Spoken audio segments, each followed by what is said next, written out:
The Lifetime Open was supposed to redefine pro pickleball. The brand new singles only tournament would offer the largest prize money pool to date at $250,000, with the singles winners taking home $50,000 each. The event was originally going to be over a week long, and each day would consist of one 3 out of 5 match, just like the Grand Slam tennis tournaments. The finals were supposed to be on ESPN2. Lifetime had just announced that their ball would be the official ball of the PPA Tour and that the PPA would allow their contracted players to participate, meaning that we would get to see PPA and non-PPA players going head to head. This tournament started out with a bang, but unfortunately ended with a fizzle. The draws that originally had space for up to 512 players sat at just 141 registrations. The tournament that was supposed to span 2 weekends from October 11th through October 19th was condensed to October 16th through the 19th. The promise of APP versus PPA matchups fell flat as top PPA and APP players chose not to play, and the matches that were supposed to be played on ESPN2 ended up being played on the YouTube live stream. So, first and foremost, we have the absent PPA players. They included number 1 Hunter Johnson, number 3 Christian Alshon, Jack Sock, Ben Johns, Michael Lloyd, Tyson McGuffin, Dylan Frazier, and Gabe Joseph. And those are just the absences from the top 15. On the women's side, we have Annalie Waters, Kate Fahey, Brooke Buckner, Catherine Parento, Chao Yi Wang, Mary Brasha, Jeannie Bouchard, and Sarah Dennehy. Of the top 30 men and women on the PPA Tour, 17 of them chose not to play, as well as the most important names on the APP side as well. 5 of the top 10 APP men were absent, and 5 of the top 10 APP women were absent, including their number 1 ranked players of Amar Wazir and Sophia Seving. So, why didn't these players play? Well, they're all busy checking out my new course that's launching, the Transition Zone. There's so much great and free information on YouTube, but the biggest issue is understanding how this information applies to you. We've divided pickleball into 4 skill groups, 9 skills, and 5 pillars per skill to give you a definitive plan of how to improve your pickleball game. We're in the pre-sale right now, so check out the link in the description for more information. So, the real reason why top PPA players didn't play is straightforward. While there's great prize money, Ben and Annalie almost certainly get paid more to simply show up to a PPA event and then have prize money on top of that. As for players like Hunter, Christian, Kate, and Brooke, they probably just need a break. Most PPA players are on pace for somewhere between 24 and 28 tournaments this year. With 6 rounds of 3 out of 5, they could potentially be playing 30 games of singles in a weekend and then right from Atlanta to Las Vegas for the PPA next week. By the way, if you still need tickets for the PPA Las Vegas Open next week, or any pickleball tournament for that matter, save some money by using my discount code down below. So, the combination of tons of singles, tons of tournaments, and time constraints explains it for some PPA players, but I'm stumped as to why the APP players or the international players would choose not to play. Yes, they just had a tournament at the Fort last weekend, but they don't have another tournament until the end of October, which would give them plenty of time to recover. It would have been great to see how Sophia Seving or Amar Wazir would face up against Paris Todd or Federico Stocksrud. In fact, it was the most interesting thing about this entire tournament. So I'm curious why you guys think APP players decided not to play. Anyway, the main draw started on Friday, and it was pretty uneventful on the men's and women's side. Rafa Leonard drew Federico Stocksrud in the first round and got destroyed. Kevin Ma took out Armand Bhatia in 5. The Alhunis played each other to 11-8 in the 5th. Noah Cleef beat Frank Anthony Davis, Dusty Boyer beat Alex Crum, and Chris Hayworth took out Phuc Hyun, who had won the Vietnam tournament a couple weeks ago. On the ladies' side, Paris is back from her rolled ankle last week in Virginia Beach, and the legendary Simone Jardim was back on the singles court and had a 4-game win over Kayla Williams. Now, the commentators can catch a lot of hate in the comments sometimes, but boy, do you miss them when they're gone. And it was really strange to have a whole day of play go without any commentary on the stream.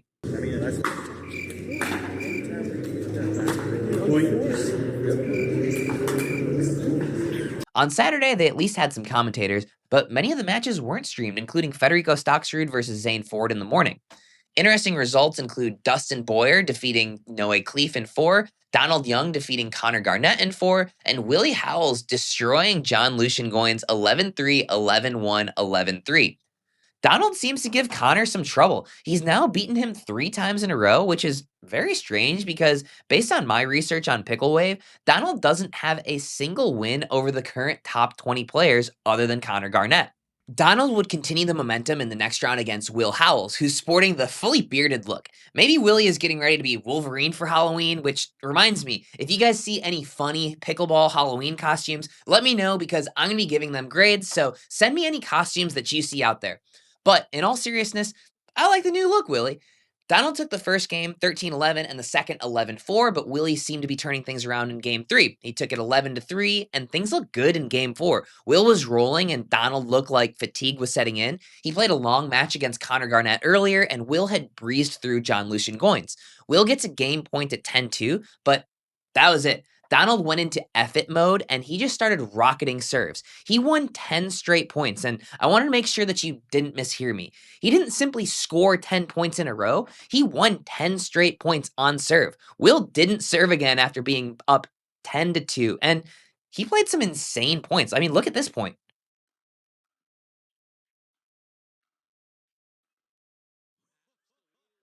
The two remaining APP players of Dusty Boyer and John Cangalosi were eliminated by Jaume and Chris Hayworth. On the women's side, the most interesting match of the day was Paris Todd, number 4 on the PPA Tour, versus Katarina Stewart, number 2 on the APP Tour. But Paris pulled through in just 3 straight games. PPA number 5 took out APP number 3, Leah Jansen versus Bobby Oshiro, in 4 games to set up a semifinal matchup versus Salome Davidze. I always love to see this because the two of them usually request every referee within a 50-mile radius, but at the end of the day on Saturday, both genders would end up looking like the semifinals of a weak PPA tournament. In the Sunday all UPA matchups, Federico dropped the first game to Jaume but roared back with a pickle and an 11-4, 11-6 win in games 3 and 4. On the other side, Donald got a 5-0 on Chris Hayworth, but it was all Chris from there, winning 11-6, 11-5, 11-9. In the women's semis, Leia and Salome had just 2 referees, and that seemed to suffice. Leia advanced 11-7, 12-14, 11-4, 8-11, 11-4. Leia's now 11-3 against Salome all time.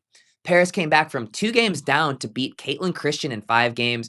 It was a pretty insane match with very high quality, played on the grandstand in front of, like, nobody. In men's singles, Chris Hayworth won the first, Feddy won the next 2, and Chris crushed Fed 11-1, 11-1 in games 4 and 5. It's nice to see Fed playing well and as a regular championship contender. As I've said before, nobody was initially hurt more by the implementation of the lifetime ball than Federico, but he seems to be adjusting nicely and making championship runs again. On the flip side, I think the lifetime ball and the shift towards more baseline play benefits Chris because there's nobody in pickleball with better baseline play. If my life depended on picking the next PPA Tour winner correctly, my money is on Chris Hayworth. He is playing excellent ball, and to me, he's power ranked number 1 player in the world right now. To my knowledge, the 50K that Chris won is the largest prize money sum ever paid, so congrats to him. In the women's finals, both Leia and Paris had played 5 gamers in the previous matches, so they would be on an even playing field in terms of fitness. Game 1 was the most eventful with several close calls and challenges. At 11-11, Leia called this return out. Both players were out of challenges, so any incorrect challenges or overrules would result in technical warnings and loss of a point. So if Paris had challenged this, she would have either been serving at 11-10 game point, or if the call wasn't overturned, she would have immediately been docked a point and lose the game 12-10. Shout out to Pickleball Karen in the Clip Farmers Discord for finding the clips. Paris decided not to challenge, and Leia won the next point to take game 1. Paris bounced back to win the second, but Leia took games 3 and 4. In the end, Leia was able to defeat Paris to take home the $50,000. Leia was actually on a 5-match losing streak going into this one against Paris, so it's cool to see her turn things around and win the championship. So at the end of the day, I think that the Lifetime Open shows us a few things that we probably already knew. First, it's going to be a monumental hurdle to compete with the UPA. The UPA has all the best names in the sport, and as soon as the name gets big enough, they get swooped up by the UPA. This year it was Will Howells, Chris Hayworth, Armand Batia, Judith Castillo, and a few others. But last year it was Andre Daescu, Gabe Tardio, JW Johnson, Georgia Johnson, Dylan Frazier, Paris Todd, and Hunter Johnson. They swoop up all of the best talent. So it's not surprising that you see all semifinal and all final matches from the UPA players. Second, tournaments don't sell without Ben Johns and Annalie Waters. I'm sure that there are other contributing factors for the low attendance, but if you compare the PPA Atlanta tournament to the Lifetime tournament, the PPA blew it out of the water. The PPA seemed to sell out the Atlanta tournament, and the Lifetime Open couldn't even fill the stands while giving out complimentary tickets. people are coming to watch the stars, and when the stars aren't there, people aren't coming. Third, and this is the toughest thing for me to say, singles is the redheaded stepchild of pickleball. Modern singles is becoming too much like tennis, so if you want to watch tennis, you should have watched the Six King Slam this weekend. It was really good tennis. The best players in the world competed for $13.5 million. Now, I love singles. I love watching singles. I actually find this new type of singles a little bit more interesting than the previous, one, two, three shot rallies. But there's a real argument that pickleball singles is just watered down tennis because the women already grind from the baseline and the men are doing it more and more.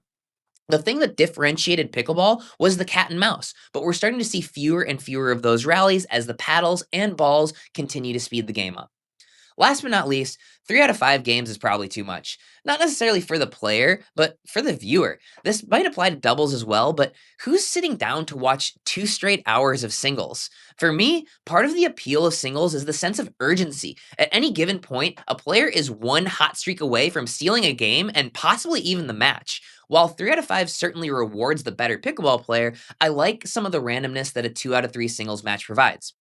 Anyway, this is a pretty harsh review of the Lifetime Open, but unfortunately, it was a harsh reality. There were some interesting things that the tournament did, and they had the right ideas with 3 out of 5 matches and 1 match per day, but the event just fell flat. I hope that they try again next year and get more buy-in from the top players on the PPA tour, the top players on the APP tour, and the top players internationally.